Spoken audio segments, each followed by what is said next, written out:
Assalamualaikum warahmatullahi wabarakatuh. Perkenalkan, nama saya Muhammad Abdul Hadi. Saya akan mengerjakan tugas UAS dari Pak Karis, yaitu mengonseling orang yang mempunyai masalah. Dan saya akan menggunakan teknik lanjut. Kita cari target. Langsung kita menemukan target, guys. Jadi mari kita terapkan. Halo, Mas. Ya apa kabar? Api aku. Ya wes ning ngono. Ngene kan aku seneng ngono lho denger iku. Kan minggu kemarin iku sempet yo kayak membicarakan tentang hubungane sampean karo ayah sampean. Terus ya apa perasaane sampean tentang itu? Aku eling Mas. Aku iki ajane aja dibahas meneh masalah-masalah wong tua lah apa dibahas meneh. Kabeh jelas kok ta. Ya wes, tapi aku kayak krungu yo. Aku pas merhatiin sampean, pas nyebut kata keluarga, iku kayak ngerasa cemas sampean, kayak gak nyaman. Enggak pokoknya Mas, aku gak ada masalah apa-apa. Paling aku mereka pak untuk gara-gara mikir kerja. Oh, ya wis. Anjen kelelahan itu bisa mempengaruhi suasana. Tapi aku iki pengen mastiin Mas, bahwa kita tidak mengabaikan sesuatu yang penting. Jadi iso ta sampean cerita lebih lanjut tentang hubungan sampean karo ayah sampean sing kalau wingi. Sebenarnya kalau ada seperti cerita no. Aku jarang berkomunikasi sampai orang tua aku sama bapak. Dan itu biasa bagi aku. Oh, menarik iki. Ketika sampean mengatakan mang jarang berkomunikasi, apa sampean merasa nyaman karo situasi sing koyo ngono? Aku gak mikir no hal itu Mas. Ya sejak aku kayak cilik kayak ngono, jadi tinggal terus lah. Apa aku. Jadi Anda itu merasa ini adalah sesuatu yang sering terjadi lah, yo, dan sesuatu yang normal bagi Anda gitu. Kayaknya sih ngono. Kali kabeh keluarga ya duwe dinamika sing beda-beda, Permasalahan beda-beda nih. ya. Yo, bener sih Mas. Kabeh wong iku anjen unik-unik. Namun saya itu penasaran Mas, apakah ada momen-momen tertentu yang lebih momen-momen tertentu yang membuat Anda itu merasa ingin banyak lebih bicara, kayak pengen ngomong no gitu loh, tapi sampean gak iso. Apakah ada?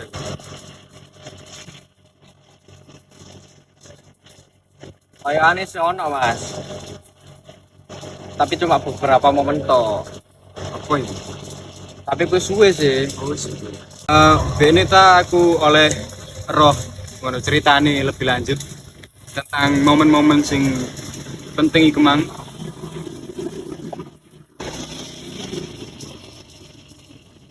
Eling-eling pas aku lulus SMP Mas. Aku pengen nih wong tua aku teko pas acara wisuda. Tapi wong tua aku sibuk ambil kerjaane. Makane gak iso teko Mas. Iku sing paling tak mangkeli.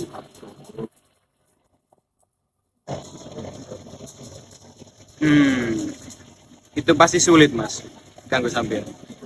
Tapi apa sampean pernah kayak ngomong no perasaan iki nang gone ayah sampean? Gak Mas, gak tahu. Paling dia wis merasa bersalah lah. Wis sadar diri. Ya ngerti Mas, terkadang perasaan iku yang tidak diungkapkan iku iso numpuk malah tambah jadi masalah yang besar. Kayak malah menjadi sumber yang menyebabkan stres yang tidak disadari.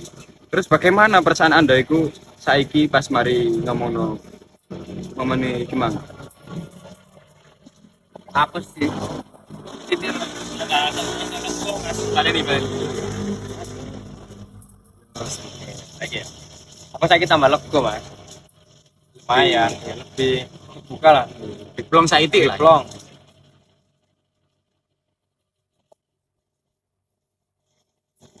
Emosi sing sampean rasakno iku sangat valid. Sering kali resistensi itu muncul ketika kita mencoba menghindari perasaan atau kenangan yang menyakitkan, Mas. Ya kaya iku mang sing pas wae sampean wisuda, ayahe sampean reteko iku kan gare loro ngono.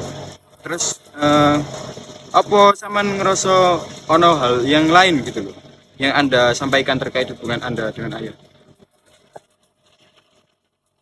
Mungkin ono sih, tapi beberapa toh. Tapi yo saya tidak yakin, aku gak yakin sih itu relevan apa enggak. Oh ya gak apa-apa Mas. Kini kan iso ngambil langkah kecil lah. Sampean iso menyebutkan bahwa merasa kesal dan kecewa saat ayah Anda itu gak hadir di momen pentingnya sampean iku mang. Apa ana momen maneh ngono lho sing serupa lah.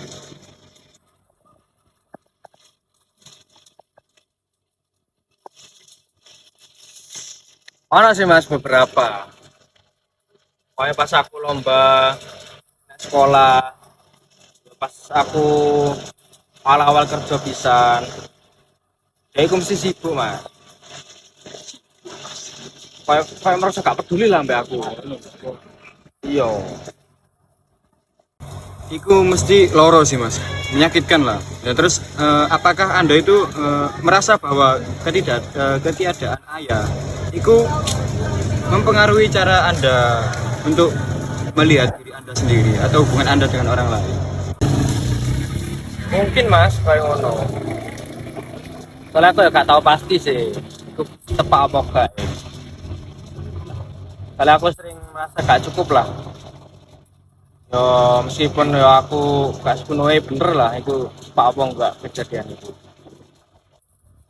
Nah, gini Mas, perasaan sing tidak cukup baik itu bisa membebani, kemang membebani pikiran. Mungkin perasaan itu berkaitan dengan keinginan Anda untuk mendapat pengakuan dan perhatian dari ayah Anda.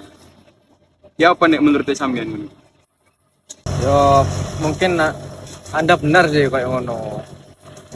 Aku yo gak mikirno hal kayak ngono sebelumnya. Ya kan penting Mas bagi kita itu untuk mengidentifikasi pola-pola ini dan memahami bagaimana perasaan masa lalu kita mempengaruhi kita saat ini. Terus apakah Anda bersedia untuk terus mengeksplorasi perasaan ini di sesi-sesi mendatang? Ya mas, sampai pikir kayak siap sih. Ya tak coba-coba sih yo. Ya aku pengen ya sih memahami aku kayak apa. Memahami dirinya sih kan ya. Oh iya iya.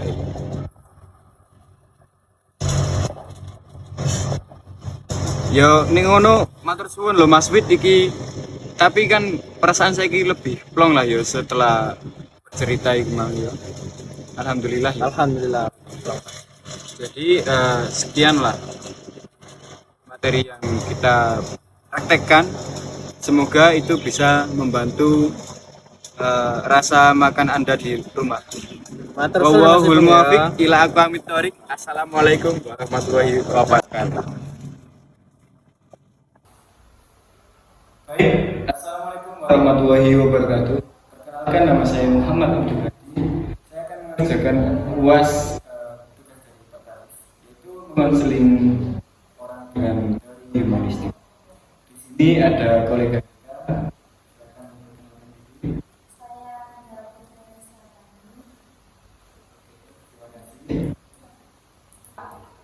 Bagaimana kabarmu hari ini? Sedikit merasa cemas. Terima kasih sudah berbagi Mbak Nada.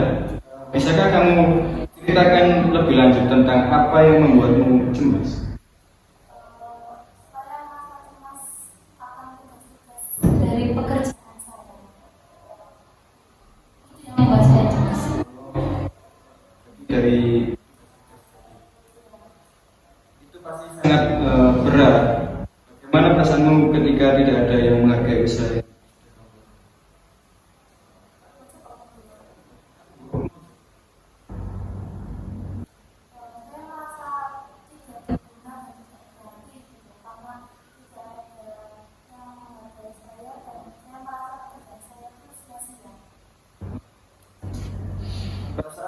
seperti itu memang sangat menyakitkan. Dalam teori humanistik, kita itu percaya bahwa setiap individu itu memiliki potensi yang luar biasa dan berhak untuk dihargai. Apakah ada momen tertentu yang membuat merasa lebih tidak dihargai? Lalu kita mengerjakan proyek yang itu besar, tetapi bos saya tidak mengapresiasi itu dan hanya merespon seadanya saja. Dan itu sangat mengecewakan banget. Saya bisa memahami mengapa itu mengecewakan. Apakah ada sesuatu yang ingin kamu katakan kepada bosmu, tetapi kamu tidak bisa?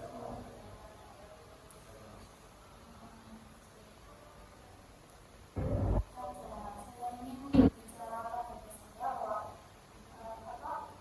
saya sudah melakukan pekerjaan dengan baik dan sangat-sangat bekerja keras, tapi saya takut mengatakannya karena saya takut saya akan menganggap saya sebagai pengeluh.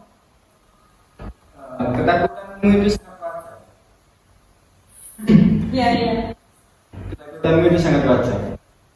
Penting untuk mengakui dan menghargai perasaanmu sendiri. Apa yang bisa kamu lakukan untuk mulai menghargai dirimu sendiri terlepas dari pengakuan dari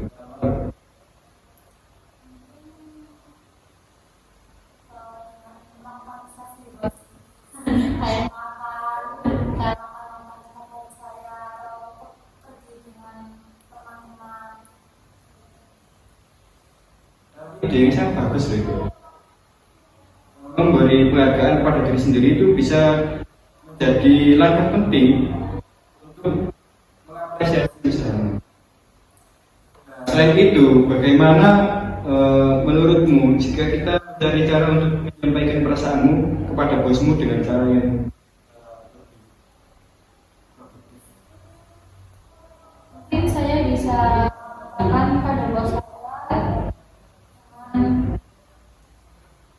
mengatakan bahwa saya merasa termotivasi ketika usaha saya dilakukan.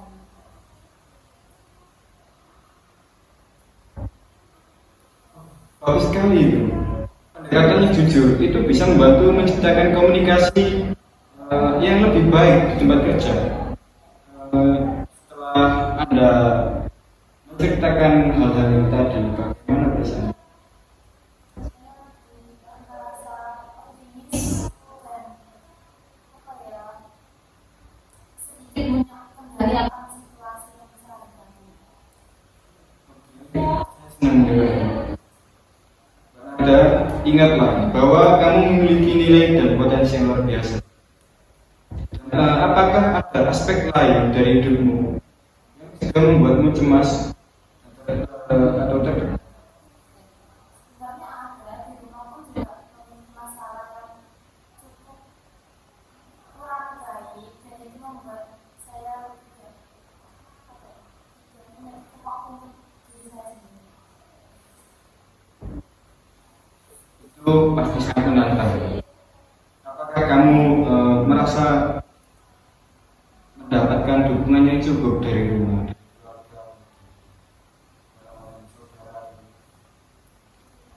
Tidak selalu saya harus menangani apapun itu dengan sendiri. Kelihatannya kamu tuh kayak merasa sangat terbebani dengan tanggung jawab ini. Apa yang kamu butuhkan untuk merasa lebih didukung dan tidak terlalu terbebani? Lebih untuk diri saya dan melakukan hal-hal yang saya sukai untuk diri saya. Itu juga bisa hobi. Itu kebutuhan yang sangat valid. Apakah kamu sudah pernah membicarakan perasaan dan kebutuhanmu itu dengan orang di rumah?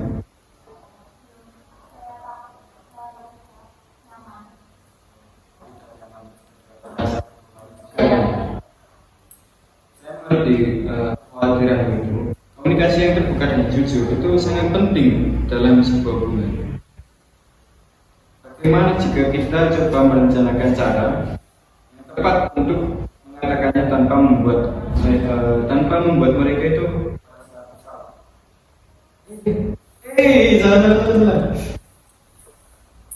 Saya mengerti kekhawatiranmu. Komunikasi yang terbuka dan jujur itu sangat penting dalam sebuah hubungan.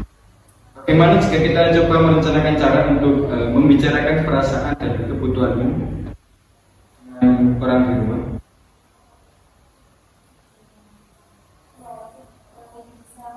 Dan itu yang baik. Saya perlu membicarakan cara yang tepat, mengatakan tanpa membuatnya merasa bersalah. Baiklah, mari kita coba merumuskan beberapa kalimat yang bisa membantu menyampaikan perasaanmu dengan lembut dan jelas. Misalnya, kamu bisa mengatakan, saya merasa sangat lemah. Baiklah, mari kita coba merumuskan beberapa kalimat yang bisa membantu menyampaikan perasaanmu dengan lembut dan jelas. Misalnya, kamu bisa mengatakan, saya merasa sangat lelah dan terbebani dengan semua tugas di rumah. Bisakah kita berbicara tentang bagaimana kita tugas lebih merata? Saya juga berharap untuk sendiri.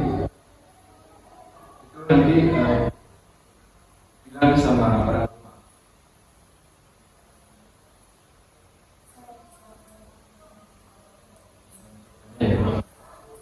Bagus. Nah, langkah kecil untuk berbicara itu adalah langkah penting. Selain itu, apakah ada aktivitas atau hobi yang kamu ingin coba lakukan untuk dirimu sendiri? Saya suka baca buku, nonton, bicara, tapi saya punya cukup waktu untuk melakukan. Mungkin kita bisa mulai dengan mengalokasikan waktu tertentu setiap minggu untuk melakukan aktivitas yang kamu sukai. Bagaimana jika kamu mencoba untuk menghabiskan setidaknya 1 jam seminggu untuk membaca atau berjalan-jalan? Jadi kamu menjadwalkan.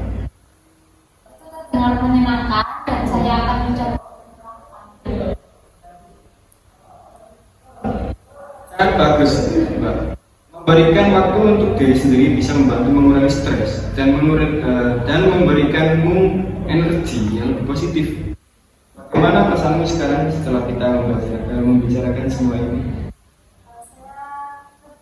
Saya merasa berguna dan memiliki harapan. Saya merasa ada langkah-langkah konkret yang bisa saya ambil untuk merasa lebih baik. Saya senang mendengarnya. Kamu memiliki kekuatan dan potensi untuk membuat perubahan positif dalam hidup. Mari kita lanjutkan untuk bekerja pada langkah-langkah ini di sesi. Kita bicarakan lagi di waktu yang lain. Apakah ada hal lain yang ingin kamu bicarakan hari ini? Sudah banget. Saya rasa cukup karena sudah menceritakan banyak hal kepada Mas Hadi. Terima kasih banyak sudah mendengarkan cerita saya dan keluhan saya. Sudah lebih tahu tentang masalah di rumah. Jadi ingatlah bahwa kamu itu berharga dan layak mendapatkan perhatian serta waktu untuk diri sendiri.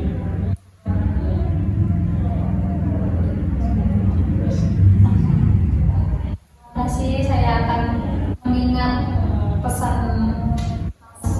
yang Mas Hadi sampaikan tadi. Jadi inilah simulasi konseling yang kami praktekkan di sini. Semoga apabila ada kesalahan mohon dimaafkan. Sekian, wassalamualaikum warahmatullahi wabarakatuh.